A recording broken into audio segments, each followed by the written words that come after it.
Hi everyone. In the previous class, we have learned there are two ways of synchronization.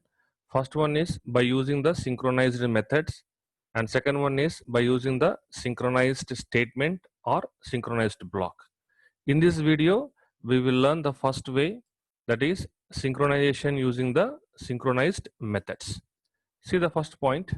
Synchronization is easy in Java because all objects have their own implicit monitor associated with them. So in our previous video, we have learned what is the meaning of synchronization and what is the meaning of monitor. Please watch that video.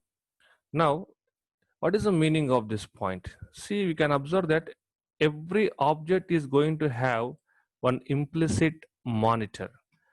How can we understand a monitor? What is a monitor?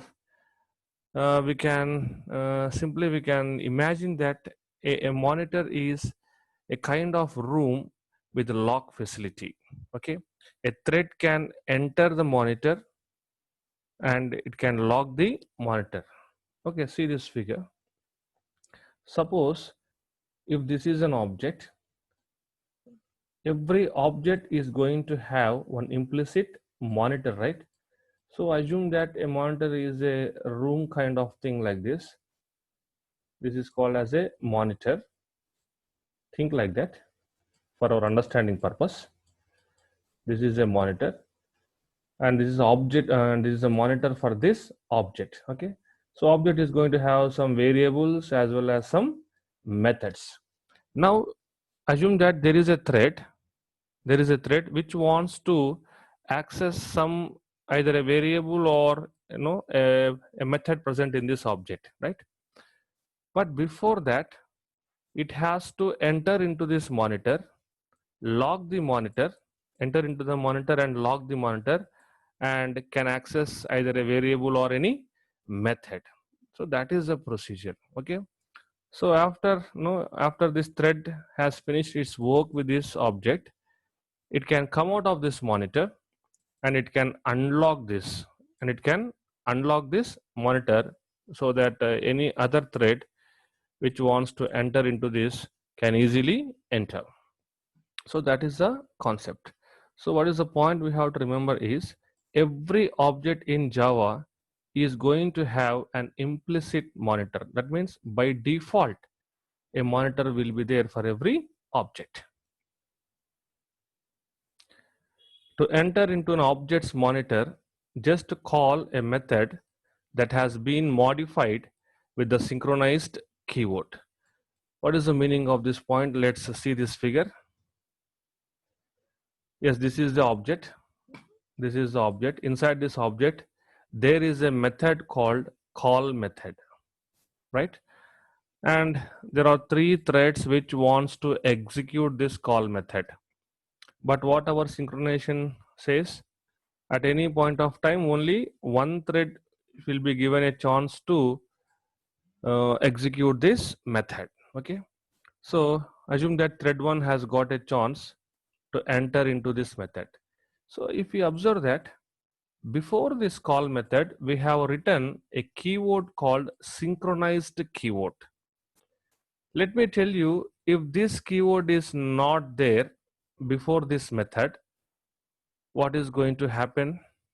All the three threads can able to access this call method. All the three threads at the same time, they can able to access this call method, and the output what you are going to get is a wrong output or a different kind of output which you have not expected.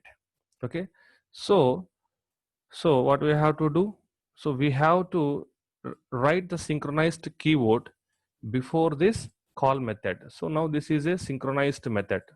I can call this call as a synchronized method. So whenever you write this, at any point of time, only one thread can able to access this call method, right? And so meanwhile, if thread 2 also wants to access that, it is not allowed the access, as well as thread 3 also want to access, it is also not allowed.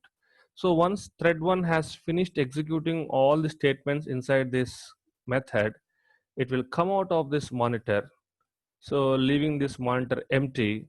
so that the waiting threads, any one of the waiting threads will be given a chance, either thread 2 or thread 3 will be given a chance to enter into this synchronized method. Okay, so that is the meaning of that point. And next one is, while a thread is inside a synchronized method. So this point is about what we have discussed in this figure. Okay, while a thread is inside a synchronized method, all other threads that try to call it on the same object or instance has to wait. I just now told you that if thread 1, let me erase all these things. If thread 1 is already present or already executing this method, thread 2, thread 3 will not be given any access, right? That is the meaning of this point. And to exit the monitor and relinquish control of the object to the next waiting thread, the owner of the monitor simply returns from the synchronized method. What is the meaning of this? So if at all, if you want to give any chance to thread 2 or thread 3, so present owner of this method is thread 1. So until thread 1 completes or returns, okay, we cannot give a chance. So once the thread 1 completes and returns, now we can give a chance to thread 2 or thread 3. Okay, so that is about this point. And in the next video, we will see an example program.